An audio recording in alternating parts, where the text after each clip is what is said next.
Sometimes, the most profound moments in our lives come disguised as ordinary days, and that's when stories like Jeremiah's find their way to us.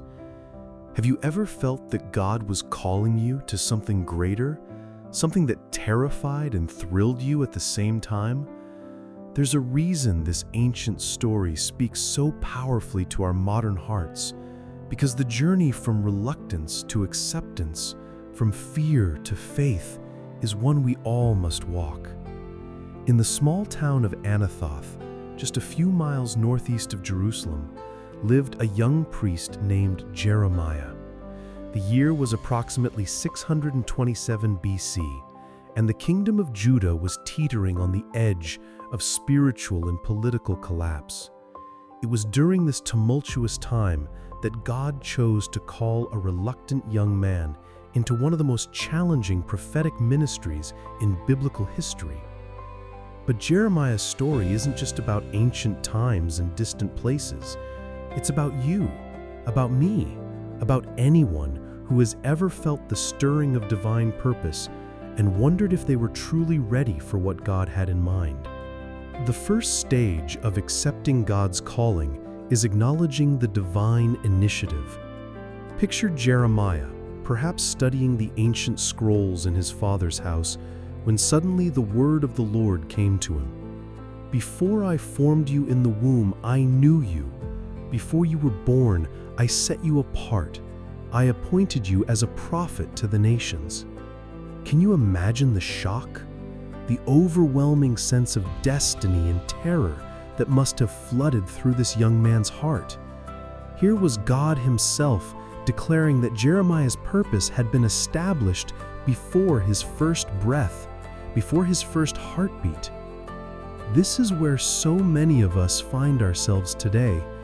We sense something stirring within us, a pull towards significance, towards service, towards something greater than our current circumstances. Maybe it's a burden for the broken, a passion for justice, a desire to heal or teach or lead. But like Jeremiah, our first response is often not celebration, but trepidation. We look at ourselves and see only inadequacy, only the gap between who we are and who we think we need to become. Jeremiah's immediate response reveals the universal struggle of the called soul. "Alas, sovereign Lord, I do not know how to speak. I am too young."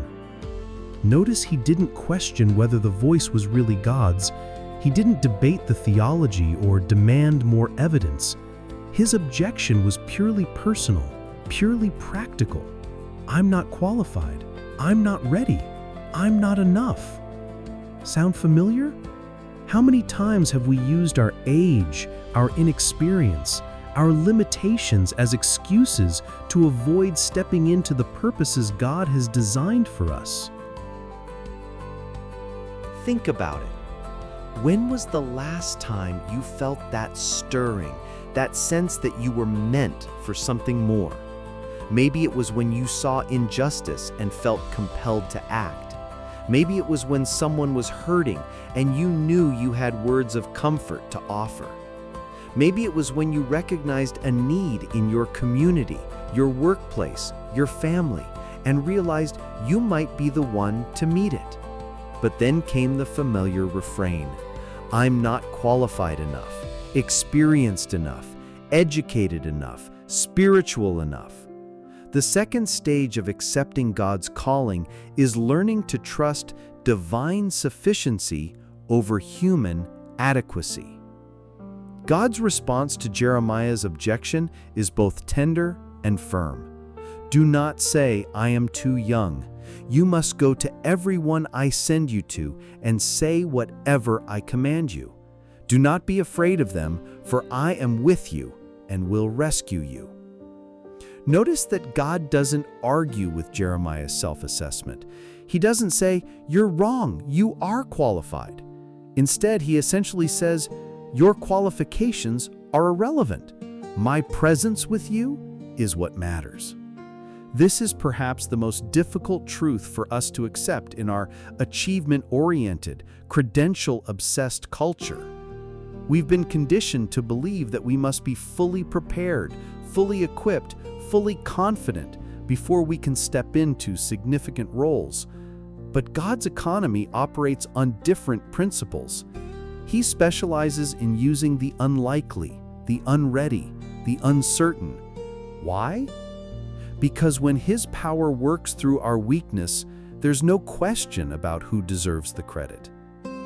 Consider Moses, who claimed he couldn't speak well enough to confront Pharaoh. When God called him from the burning bush, Moses immediately listed his inadequacies. "Who am I that I should go to Pharaoh? What if they don't believe me? I am slow of speech and tongue." Yet this same man would become one of the greatest leaders in human history, the one through whom God would deliver an entire nation from slavery. Think about Gideon, who was hiding from enemies in a winepress when the angel of the Lord called him a mighty warrior. His response? "My clan is the weakest in Manasseh, and I am the least in my family." Yet God used this fearful farmer to defeat a vast army with just 300 men. Remember David? Just a shepherd boy, tending his father's flocks when Samuel anointed him as future king. Even his own father didn't think to include him when the prophet came looking for Israel's next ruler. Yet this overlooked teenager would become known as a man after God's own heart. The pattern is clear throughout Scripture. God doesn't call the equipped, He equips the called. He delights in using the foolish things of the world to shame the wise, the weak things to shame the strong. But this truth doesn't make the calling easier to accept. It just makes our excuses less valid and our fears less rational. Then came the moment that would change everything for Jeremiah. Then the Lord reached out His hand and touched my mouth and said to me, "I have put my words in your mouth." This wasn't just a symbolic gesture. This was divine empowerment. The Hebrew word for touched here implies both gentleness and authority, both intimacy and transformation. God wasn't asking Jeremiah to speak his own words with greater confidence. He was promising to give him the very words to speak, to be the source and power behind every message. The inadequacy that Jeremiah felt wasn't being denied, it was being divinely supplemented. God was essentially saying, "You're right, you can't do this in your own strength, but you're not going to be doing it in your own strength." This divine touch represents a turning point that every called person must experience. It's the moment when we stop trying to qualify ourselves for God's purposes and start allowing God to qualify us through His presence. It's when we realize that the calling isn't ultimately about our abilities, but about God's commitment to work through our availability. The same God who touched Jeremiah's mouth is ready to touch your life, your gifts, your dreams, your fears, and transform them into instruments of His purpose. How many of us are waiting for God to change us completely before we'll accept His calling? We want to feel ready, to feel confident, to feel capable. We want our fears to disappear, our insecurities to vanish, our limitations to evaporate. We think that once we become the person we imagine we need to be, then we'll be ready to step into God's purposes. But God's pattern is radically different. He calls us as we are, with all our flaws and fears and limitations, then transforms us as we go. The courage comes in the stepping forward, not in the standing still. The confidence develops in the doing, not in the preparing. The competence grows through experience, not through extended education. This is one of the most counterintuitive truths of the spiritual life. We live in a world that says, "Get ready, then go." but God says, "Go, and I'll get you ready along the way." We want to see the whole staircase before we take the first step, but God only promises to light the next step as we move forward. This requires a fundamental shift in how we think about readiness, preparation, and qualification for divine purposes. The third stage of accepting God's calling is recognizing that God's purposes are always bigger than our comfort zones. After touching Jeremiah's mouth, God showed him two visions that would define his ministry. The first was an almond tree, which in Hebrew sounds like the word for watching. God was essentially saying, "I am watching over my word to perform it." The second vision was more ominous, a boiling pot tilting southward from the north, representing the coming judgment that would pour down on Jerusalem. These visions revealed something crucial about God's callings. They always involve both promise and responsibility, both privilege and challenge. Jeremiah wasn't being called to a comfortable position as a popular motivational speaker or a well-liked community leader. He was being commissioned to deliver difficult messages to hardened hearts, to stand as a lonely voice of truth in a culture that preferred comfortable lies, to be a watchman who would warn of coming judgment even when people didn't want to hear it. The almond tree vision was God's way of saying, "I will be faithful to fulfill my word through you, even when circumstances make it seem impossible." The boiling pot was his way of preparing Jeremiah for the reality that his ministry would involve difficult seasons, challenging messages, and opposition from those he was trying to help. God wasn't hiding the cost. He was preparing his prophet for the reality of what saying yes would mean. This is where many of us stumble in accepting our callings. We want the significance without the sacrifice, the influence without the opposition, the platform without the persecution. We see the stories of great men and women of faith, but we often focus on their victories while overlooking their struggles. We see David defeating Goliath, but forget about his years of running from Saul. We celebrate Moses delivering Israel, but forget about his 40 years of wilderness preparation. We admire Paul's missionary journeys, but overlook his imprisonments, beatings, and shipwrecks. But authentic callings from God always involve stepping beyond our comfort zones, always require us to trust Him for outcomes we cannot control, always demand that we love people who may not love us back. When God calls you to love that difficult family member, to start that ministry, to change careers, to speak up for justice, to serve in that challenging environment, to forgive that person who hurt you, to step into leadership when you feel unqualified, He's not promising it will be easy. He's promising it will be meaningful. He's not guaranteeing comfort. He's guaranteeing purpose. Look at your own life with fresh eyes. What is it that God keeps bringing to your attention? What burden keeps returning to your heart like a persistent knock on the door of your soul?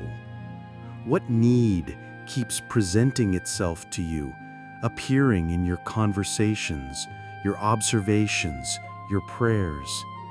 What injustice keeps stirring your spirit, making you restless with the status quo? What opportunity keeps opening before you, even when you try to ignore it or explain it away? What dream keeps resurfacing despite your attempts to bury it under practicality and fear? These aren't coincidences. They're not random occurrences or mere emotional fluctuations. they're divine appointments. Moments when heaven is trying to get your attention. Invitations to step into purposes that are bigger than yourself. Echoes of the same voice that called Jeremiah in ancient Anathoth. God is still speaking, still calling, still looking for people who will say yes, despite their fears, despite their limitations, despite their uncertainty about the outcome. But here's what we must understand with crystal clarity. Accepting God's calling isn't just about us. It's about everyone whose lives will be touched by our obedience. It's about the ripple effects that flow from our willingness to step forward when God beckons. When Jeremiah finally accepted his calling, he became a lifeline for people who desperately needed to hear from God during one of the darkest periods in Israel's history. His reluctant yes became a source of hope for generations. His words of warning became words of salvation for those who listened. His faithfulness in the face of opposition became an anchor for those who were drifting in uncertainty. Your reluctant yes could become someone else's turning point. Your willingness to step into that uncomfortable conversation could be the moment someone feels truly heard for the first time. Your decision to start that ministry, write that book, take that job, make that sacrifice, could be the catalyst that changes the trajectory of lives you haven't even met yet. We are all interconnected in ways we can't fully comprehend, and God weaves our individual obedience into a tapestry of redemption that spans generations. The fourth and final stage of accepting God's calling is making the decision to trust and obey despite ongoing uncertainty. Even after receiving these powerful confirmations, Jeremiah's ministry was marked by continued struggle. He faced opposition from false prophets, persecution from political leaders, rejection from his own people. There were times when he wanted to quit, times when he questioned whether he had heard correctly, times when the cost seemed too high. In Jeremiah chapter 20, we see his raw, unfiltered honesty about the cost of obedience. You deceived me, Lord, and I was deceived. You overpowered me and prevailed. I am ridiculed all day long. Everyone mocks me. Whenever I speak, I cry out, proclaiming violence and destruction. So the word of the Lord has brought me insult and reproach all day long. This isn't the sanitized language of religious platitudes. This is the honest cry of a man who had counted the cost and found it higher than he anticipated. Yet in the very same passage, he reveals the compelling, irresistible power of accepted calling. But if I say, I will not mention his word or speak any more in his name, his word is in my heart like a fire shut up in my bones. I am weary of holding it in. Indeed, I cannot. Here we see the divine paradox of calling. It may bring difficulty, but abandoning it brings even greater torment. The very thing that causes us pain when we pursue it causes us even more pain when we try to suppress it. This is the unmistakable mark of authentic calling. Even when it's difficult, even when it's costly, even when it's lonely, even when others don't understand, you cannot escape the sense that this is what you were made for. The calling becomes part of your identity, part of your purpose, part of your spiritual DNA. You may doubt your abilities, you may question your methods, you may wonder about the timing, you may struggle with the opposition, but you cannot deny the fire burning within you. You cannot shake the conviction that this burden, this passion, this vision is not accidental, but appointed. It's like trying to hold your breath underwater. You can do it for a while, you can resist the pressure, you can fight against the natural impulse, but eventually you must surface and breathe. That's what it's like when God calls you to something. You can suppress it temporarily, you can rationalize it away, you can distract yourself with other pursuits, but eventually the calling resurfaces, demanding your attention, requiring your response. What fire is burning within you right now? What is it that you cannot shake, cannot ignore, cannot explain away? What is the burden or passion or vision that keeps returning to your thoughts, that keeps stirring your heart, that keeps interrupting your comfort? That's not random. That's not coincidence. That's the voice of the same God who called Jeremiah speaking into your life, inviting you to step into purposes that were designed specifically for you. The choice before you is the same choice that faced Jeremiah in that small town of Anathoth over 2,600 years ago. You can focus on your inadequacies, your youth or age, your lack of training or experience, your fears about what others might think. You can wait until you feel more ready, more qualified, more confident. You can let the calling remain just a stirring, just a possibility, just a dream. Or you can do what Jeremiah eventually did. You can say yes to the God who formed you before you were born, who set you apart for His purposes, who promises to be with you and give you everything you need. You can trust that the same God who put words in Jeremiah's mouth will put the right words, the right opportunities, the right provision into your life as you step forward in faith. The world is waiting for your yes. Not because you're perfect, not because you have it all figured out, not because you feel ready. The world is waiting because God has equipped you with unique gifts, unique perspectives, unique passions that no one else possesses. He has prepared good works in advance for you to walk in, purposes that will remain unfulfilled if you choose comfort over calling. Jeremiah's story reminds us that some of the most impactful lives in history belong to people who said yes despite their fears, who stepped forward despite their inadequacies, who trusted God's presence more than their own preparedness. His reluctant yes became a legacy that has spoken hope into countless lives across millennia. What legacy will your yes create? What lives will be touched by your willingness to trust God's calling over your own comfort? What purposes will be fulfilled through your decision to step forward even when you don't feel ready? The same God who called Jeremiah is calling you. The same God who equipped Jeremiah is ready to equip you. The same God who sustained Jeremiah through opposition and difficulty is prepared to sustain you through whatever challenges your calling might bring. The question isn't whether you're qualified. The question is whether you're willing. The question isn't whether you feel ready. The question is whether you trust the one who is calling you. The question isn't whether the path will be easy.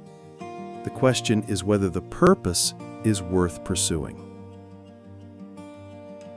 Today, in this moment, you have the opportunity to respond to a calling that could change not just your life, but the lives of everyone you're meant to touch. You have the chance to step into a story bigger than yourself, a purpose designed specifically for who you are and what you carry. Don't let fear decide your future. Don't let inadequacy determine your impact. Don't let uncertainty overshadow the opportunity. God is calling. The question is, are you ready to answer? If this story has stirred something within you, if you recognize yourself in Jeremiah's journey, if you sense God calling you to step forward despite your fears, then you understand that this isn't just an ancient tale. This is your invitation to a life of significance, purpose, and divine partnership. The prophets and servants of God throughout history have always understood that their individual stories were part of a much larger tapestry, each thread essential to the beauty of the whole. Your calling, your yes, your willingness to trust God despite uncertainty becomes part of that same eternal story, a story that continues to unfold through ordinary people who choose to say yes to extraordinary purposes.